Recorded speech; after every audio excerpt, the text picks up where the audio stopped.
mais cedo aqui sobre os entraves, se é que eles existem, da Constituição americana para colocar freio em Donald Trump. Agora há pouco também o Caio Blinder mencionou que é de prerrogativa do presidente fazer algum tipo de limitação em relação à entrada de imigrantes e refugiados. Ou seja, ele não está completamente fora do que diz a lei. Exato, se isso realmente colocar o país em segurança. Mas o fato é que a gente tem visto muitas canetadas e a gente não sabe exatamente como funciona. E a gente quer colocar aqui essa discussão para você, inclusive, se tiver alguma pergunta pode mandar para a gente. Como funciona a hierarquia dos poderes nos Estados Unidos. E a gente vai conversar com o Marcos Vinícius de Freitas, professor de Direito e Relações Internacionais da Fundação Álvares Penteado, que está conosco pelo Skype aqui. Tudo bem? Como é que vai, senhor?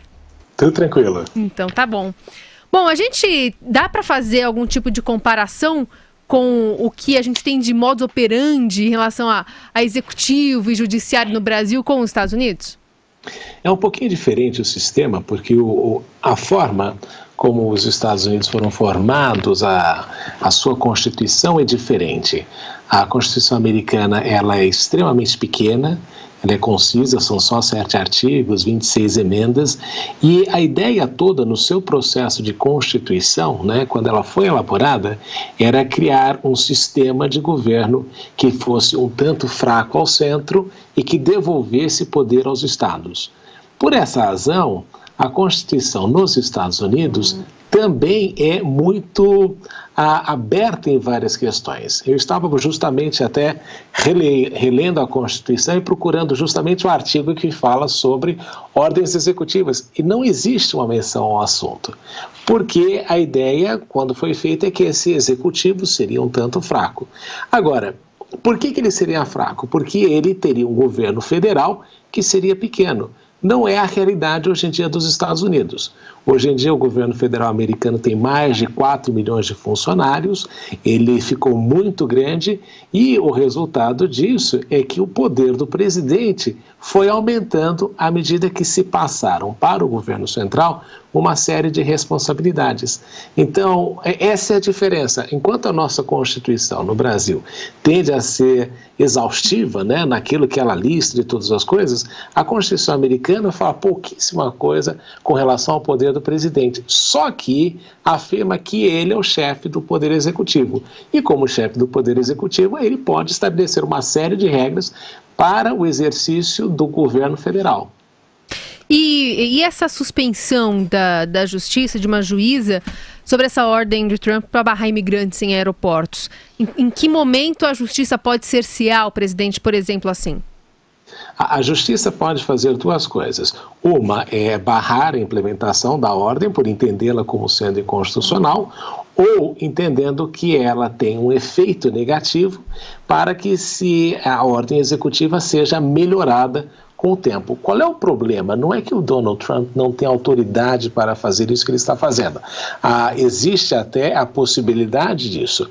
O grande problema é que a forma como foi implementada a situação abrupta de uma hora para outra é que criou toda essa situação extremamente complicada. Mas a ordem executiva, ela pode ser revogada, e pode ser também analisada, e o que o juiz faz é não cancelar a ordem, mas suspender temporariamente a aplicação naquela situação em específico. E aí entra, por exemplo, um período de análise e ajuste para que os impactos sejam avaliados ou minimizados. É mais ou menos isso. Não é que ela perde o valor, ela é adaptada, melhorada, entre aspas. E tem que ver também, né, se ela é somente aplicável àquele caso ou ela é aplicável geralmente, né, de cima a baixo. Então, varia muito aí a situação, mas o que nós estamos vendo em alguns casos é o juiz aplicando uma suspensão temporária em relação a alguns casos. Geralmente, quais casos? Aquelas em que as pessoas já tinham, do que eu vi, as pessoas já tinham autorização para entrar nos Estados Unidos. Uma coisa que a gente se equivoca muito é que o fato de você ter um visto para entrar no país não significa que você pode entrar naquele país, porque a discricionariedade da entrada do cidadão no país é dada geralmente pelo Ministério da Justiça e, no caso dos Estados Unidos, pelo Departamento de Segurança Interna. Como é um departamento federal, a ordem executiva ela é imediata. O grande problema é que na implementação da ordem é que veio toda uma série de complicações que a gente está vendo aí. Agora, só para colocar outro assunto aqui na conversa, o presidente dos Estados Unidos disse no Twitter que vai nomear amanhã o candidato para ocupar a vaga em aberto na Suprema Corte do país após a morte do juiz lá em fevereiro de 2016, né? O juiz Antonin Scalia.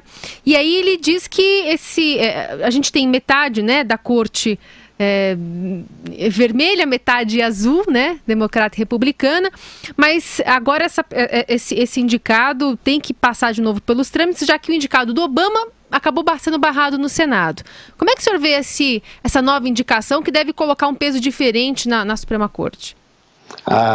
Inclusive, o presidente Obama nem conseguiu levar a votação, não é? Nessa situação inteira. Uma das grandes coisas na eleição dos Estados Unidos, que a gente às vezes não observa, é a preocupação com aquilo que vai acontecer na Suprema Corte. Porque a Suprema Corte ela tem ou um viés liberal ou um viés conservador. Quando eu tenho uma Suprema Corte mais liberal, ela vai aprovar, por exemplo, a questão do aborto, como aconteceu na década de 70, com o caso conhecido chamado Roe versus Wade. A questão da manifestação das pessoas com relação a queimar a bandeira. Então, a Suprema Corte tem esse aspecto de poder ter um perfil mais liberal em determinada época ou um perfil mais conservador.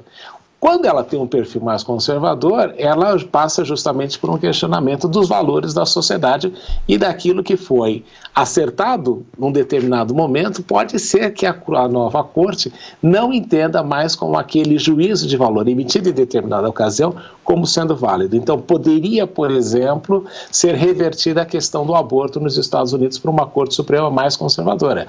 E o que acontece é que o Trump vai indicar mais um, são 9 juízes, então você tem 8, estava empatado, você vai ter mais um agora, e provavelmente ele deve indicar mais 2 ou 3 em razão da idade. Então, o perfil depois desses 4, 8 anos do Donald Trump será com certeza uma Corte Suprema muito mais conservadora do que aquilo que nós temos hoje.